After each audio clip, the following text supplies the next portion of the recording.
ardayda kuliyadda shareecada ee jaamacadda Kismaayo ayaa soo qaban qaabiyay safar dacwo iyo baraarujin oo ay ku tagayaan deegaanka Goobweyn ee waqooyiga magaalada Kismaayo. safarkan ayaa waxa ardayda ku wehelinayay gudoomiyaha kuliyadda shareecada ee jaamacadda Kismaayo, madaxa imtixaanaadka iyo qaar kale oo kamid ah maamulka jaamacadda. gudoomiyaha deegaanka Goobweyn Cumar Cabdullaahi Maxamed ayaa ardayda soo dhaweyn diiran ugu sameeyay deegaanka Goobweyn. waxaa maanta sharaf noo ah deegaanka Goobweyn degmada Kismaayo in ay halkan deegaankeena ay nagu soo booqdeen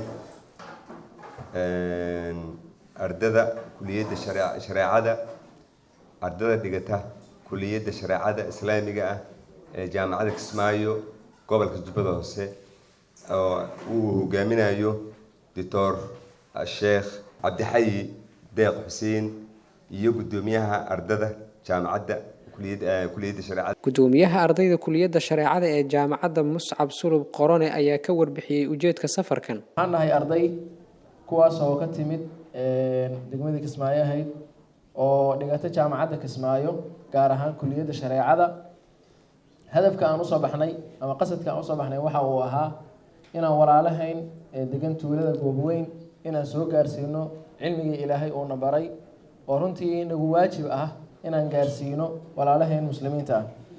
barnaamijka isaga ah ayaan isku xilqaanay annagoo ah ardayda kuliyadda shareecada dhigata iyadoo ayna garab istaagayeen maamulka jaamacadda maamulka iyo ardaydii kuliyadda dhammaan ayuu barnaamijkaasi si nabad ah loogu hirgalay. intaas kadib waxaa muxaadaro iyo baraarujin u jeediyay dadweynaha deegaanka Goobweyn Maxamed Axmed Xuseen oo kamid ah ardayda kuliyadda.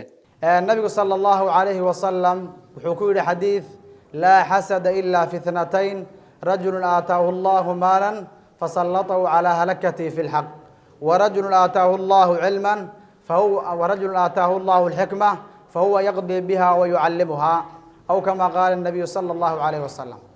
نبي وحوري وحلا كانت مجرته على ده قفك أكل يا يقدر إلا لو أرمود موينين.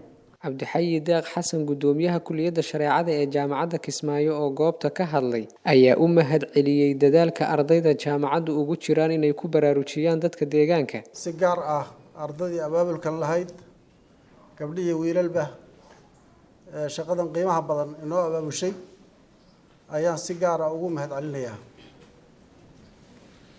intaa kadib waxaan u malayn degmadan ama deegaankan Goobweyn dad badan baa soo booqday.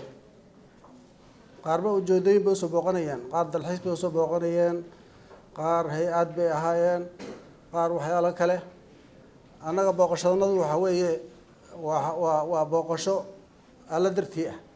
ugu dambeyntii gudoomiyaha kuliyadda ayaa gudoonsiiyay gudoomiyaha deegaanka Goobweyn 30 kutub oo Quraan ah kuwaas oo loogu talagalay ardayda Quraanka barata ee deegaanka Goobweyn. Anas Maxamed Wali Jubaland TV Kismaayo.